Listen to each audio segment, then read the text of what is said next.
Exact. Cărțile mele sunt undeva.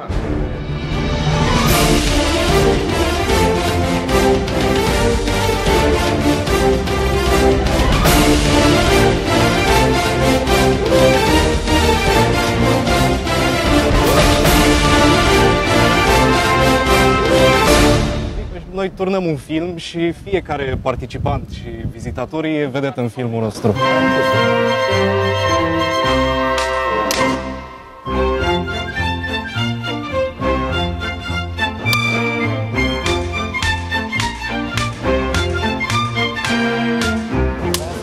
Dacă aveți legături cu teatru, dacă aveți timp să mergeți la teatru cu toată munca pe care o faceți în fiecare zi.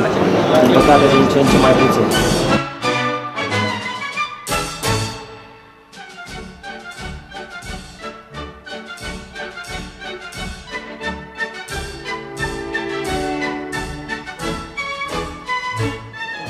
Pot să vă spun o replică din filmul Noi cei din linia întâi. Wir schicken Parlamentare mit zwei Geiseln. Obersteinbrenner, Wunschkampflos, durchgelassen zu werden. Ați înțeles ceva? Eu vă dau cuvântul meu de onoare că n-am înțeles nimic.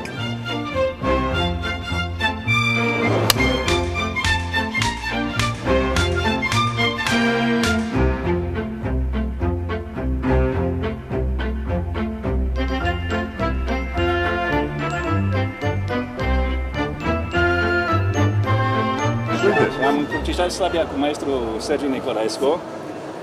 Nu s-a lăsat până nu m-a înțepat. Da. Trebuia să aibă ultimul cuvânt.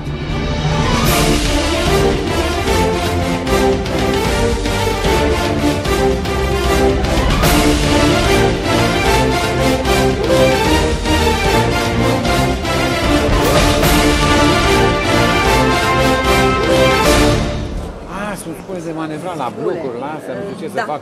Da, nu la blocuri, dar sunt făcute pentru a...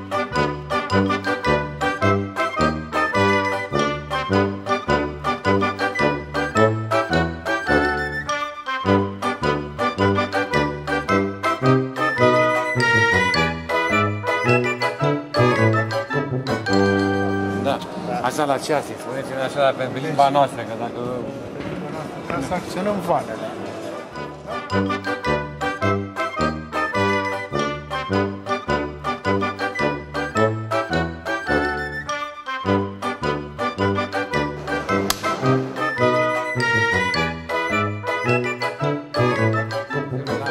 Dacă ar fi să mă convingeți pe mine să cumpăr ceva, nepricepându-mă la nimic. V-aș convinge să cumpărați o cameră termoviziune. Ce aia? Camera termoviziune. Unde e? Uitați acolo, acea roșie-portocalie. Da. Și pe ecran se La vede ce temperatura.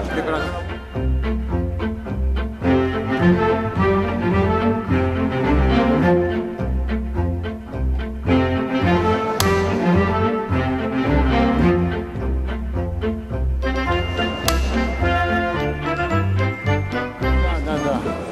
Un acumulator solar, nu? Da. E foarte interesant. Asta e de viitor.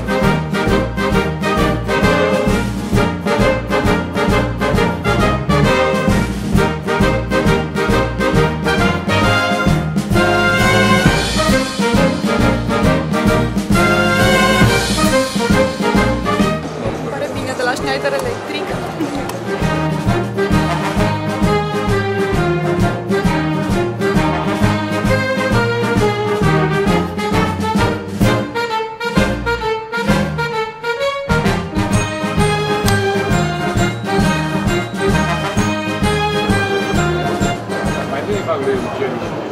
Arăt mai bine. Aveți ce să...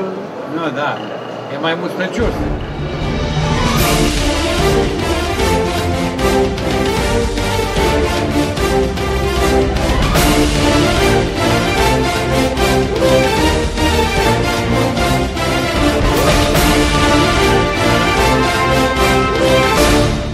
În fiecare zi am văzut că există o personalitate aici și m-am întrebat de ce.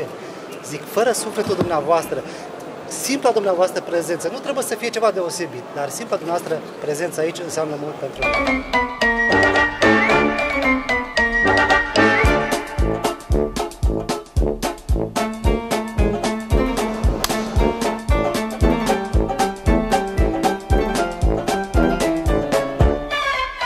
aveți și o carte de-a mea cu dramele adolescenților. Poate aveți un adolescent în...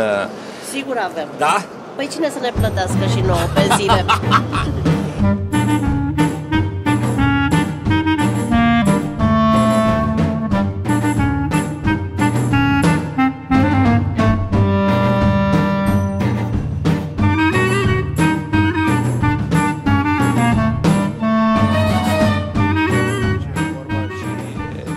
Ce?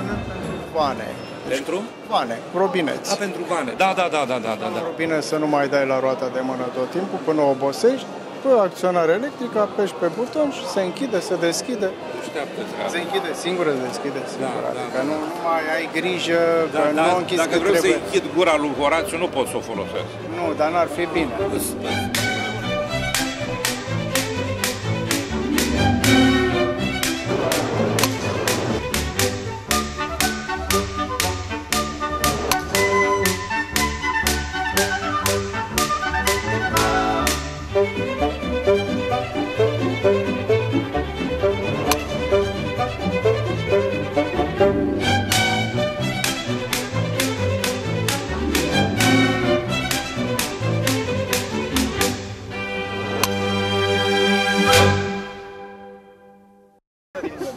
Hai, aparatele sus să le văd.